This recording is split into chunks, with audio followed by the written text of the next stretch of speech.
and you respect and you love, all right? So give us a hand for that, all right?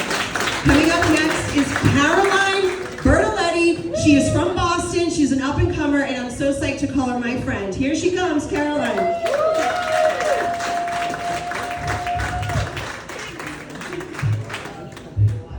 Walpole, how are we? Do we have anyone here from Boston originally? Woo! Just one? Just one? Maybe two or three? All right, that's fine. Yeah, I'm not from Boston either. I'm from a suburb that, I say is a 30-minute drive away, but it's actually more like 45 minutes, and then with traffic, I'm not fucking going. But I grew up, my parents are from Boston. I grew up around the Boston accent, and this is no hate to the Boston accent. I admire it. It reminds me of family and drinking, two beautiful things. But how far away from the area do you have to be for that to be considered a speech impediment? Let that marinate. You guys can't say your R's. No disrespect, but it really fucked up the way I pronounced a lot of words growing up. I thought that the game poker was pronounced polka and spelled P-O-K-A-H until my senior year of high school. That's a long time to be thinking that. And getting the spelling and pronunciation of a word wrong is embarrassing. But what is even more embarrassing is getting the meaning of a word wrong, which I've also done on multiple occasions. I thought that the word touche meant right back at you. Do you guys know it doesn't mean that? Yeah, it doesn't mean that. So in an argument, I thought I could be like touche and the insult would be right back at them, but actually it means that their point was clever. Really, really good. So I probably lost a lot more arguments than I thought.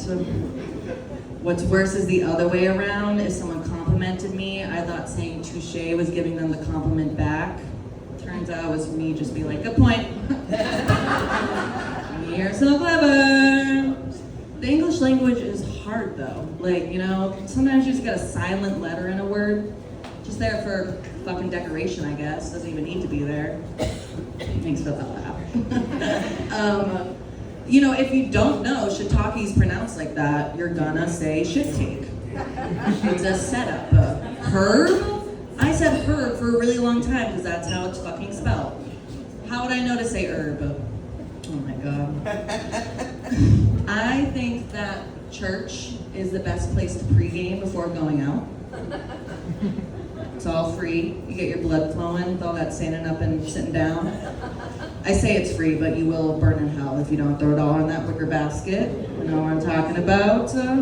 But yeah, free booze, live music, lots of fucking parties. Sign me up. You guys know how on cigarette cartons it says smoking kills? Terrible marketing. What? That doesn't make me want to buy your products. It's also I do understand, they're made to do that by the government, but cigarettes aren't the only thing that kills. What about Little Debbie? Little Debbie?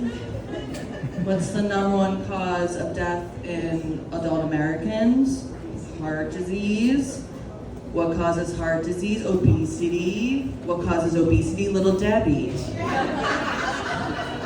And here's the thing. This is Little Debbie. We don't know what Big Deborah's like. What's the #1 cause of death for children in America? Guns. Am I saying we need to shoot down Little Debbie in order to save more lives in the future? Maybe. Food for thought. So I actually did serve in the military. Woo! Thank you. I'm just kidding. But I did work at Dunkin' Donuts for a really long time, all right? So I did my service. And working at Dunkin' Donuts was really fun. I found my coworkers to be hilarious. Turns out they were all on crack. That's why your order is different every time you go to Dunkin' Donuts. Everyone's high. I say the motto shouldn't be America runs on Dunkin', but you get what you get and you don't get upset. Okay? And yeah, my coworkers would be cracked out, so that was really fun for me. I was working everything while they were talking to hash browns. Dunkin' Donuts is the one place that you can be the star employee while high on marijuana. Ran this shit like the Navy at 19, okay?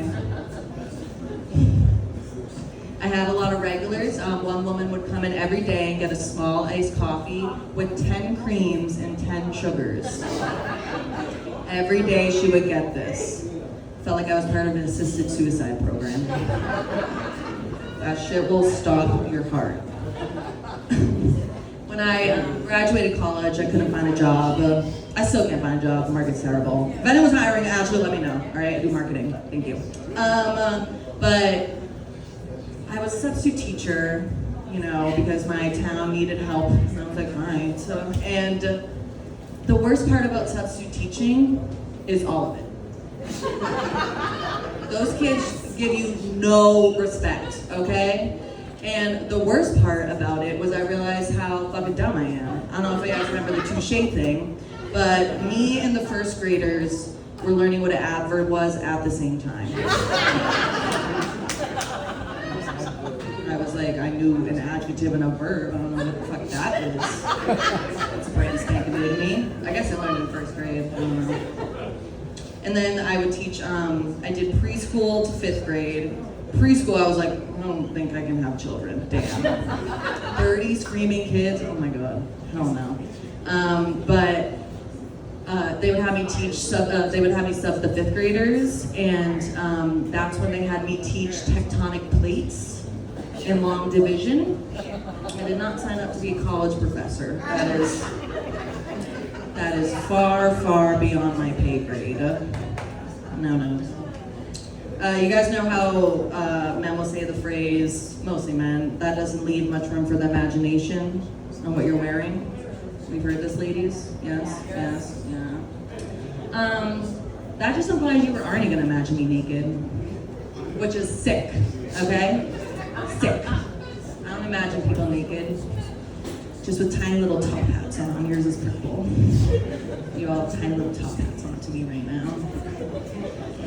I'll leave you guys on one more. Actually, no, I'm gonna do 2. Something controversial about me is that I don't feel bad for people who get into skiing accidents. Oh. Who gave you the idea to get on 2 sticks and hurl yourself down a mountain? Something might happen, you know? I would rather rub my bare clit on gravel. Sit with that, picture it. It would really hurt, and the recovery would be really rough, but I would survive it. Hurling down a mountain to a tree, probably not.